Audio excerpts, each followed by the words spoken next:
Reprendre le pouvoir sur sa vie lorsqu'on est en situation de soins, aller vers plus de pratiques respectueuses des droits des citoyens rencontrant des problèmes de santé mentale. Les 5e journées internationales du Centre collaborateur de l'Organisation mondiale de la santé à Lille ont réuni différents experts qui ont défini des recommandations, des bonnes pratiques et échangé sur des programmes innovants. Les personnes ayant un problème de santé mentale sont avant tout des personnes. Leurs droits et leurs vies sont bien plus larges que leur pathologie, qui peut être passagère. Pour nous, à l'OMS, la dimension des droits des personnes est extrêmement importante. Et cet événement permet de remettre cela au centre de l'organisation des soins pour les usagers et leurs aidants. En ce moment, il y a une vraie dynamique en Europe, par exemple avec des personnes ayant un problème de santé mentale qui participent et prennent des décisions au sujet de leurs soins. Autre exemple, des services dans beaucoup de pays européens ont accepté que des personnes avec des problèmes de santé mentale soient reconnues comme des professionnels de santé en tant que père aidant ou coach dans les équipes de santé mentale communautaires. Je veux parler de ce qui fonctionne pour réduire la stigmatisation. Et la réponse est simple.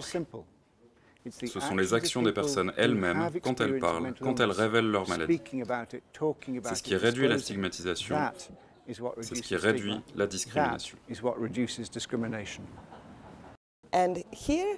Ici, je vois que d'autres personnes dans d'autres pays, les experts d'expérience et les professionnels pensent et agissent de la même manière que nous.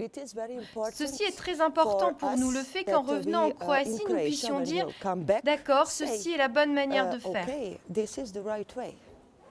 Enfin, je pense que toute cette approche par le rétablissement et l'approche des droits de l'homme montre qu'il n'est pas suffisant d'avoir des services de bonne qualité. Il est également important que les personnes ayant un problème de santé mentale puissent avoir leur mot à dire au sujet de leur avenir et ce qu'elles souhaitent faire de leur vie. Les personnes avec des souffrances psychiques font partie des groupes les plus vulnérables. Et si on veut changer les choses, il faut faire participer ces personnes aux sujets, aux décisions, aux politiques qui les concernent. Et si on veut laisser plus de pouvoir aux usagers, en tant qu'élu, il faut en perdre. Je suis venu ici depuis l'association Fountain House à New York pour parler de notre système communautaire de soins qui combine la psychiatrie, les soins médicaux et l'aide sociale. Notre conviction est que les personnes vivant avec des troubles schizophréniques ou des troubles bipolaires peuvent, si elles bénéficient de soutien approprié, mener une vie de bonne qualité, qu'il y a de l'espoir et nous voulons partager cette conviction. Je suis là pour représenter l'association Fountain House et c'est très important pour nous de passer l'information sur le fait qu'il devrait y avoir plus de clubhouse pour les personnes ayant des problèmes de santé mentale où elles puissent travailler sur elles-mêmes, être en sécurité, pouvoir retourner au travail. Le Clubhouse est un endroit dont on est membre, où l'on peut faire des choses utiles et où l'on peut avoir des contacts très constructifs avec d'autres personnes ayant les mêmes antécédents que soi.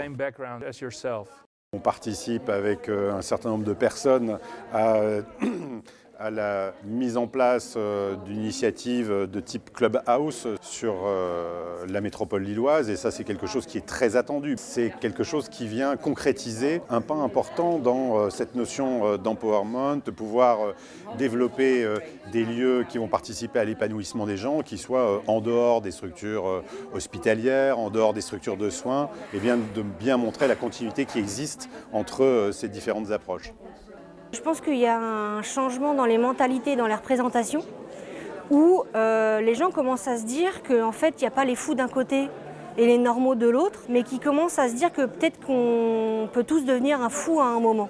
Et du coup, ça vient questionner la citoyenneté. Parce que du coup, il n'y aurait pas d'un côté les citoyens normaux et d'un autre côté les fous non-citoyens, mais que du coup, on serait tous des citoyens qui, à un moment ou à un autre, pourrait avoir un problème de santé mentale.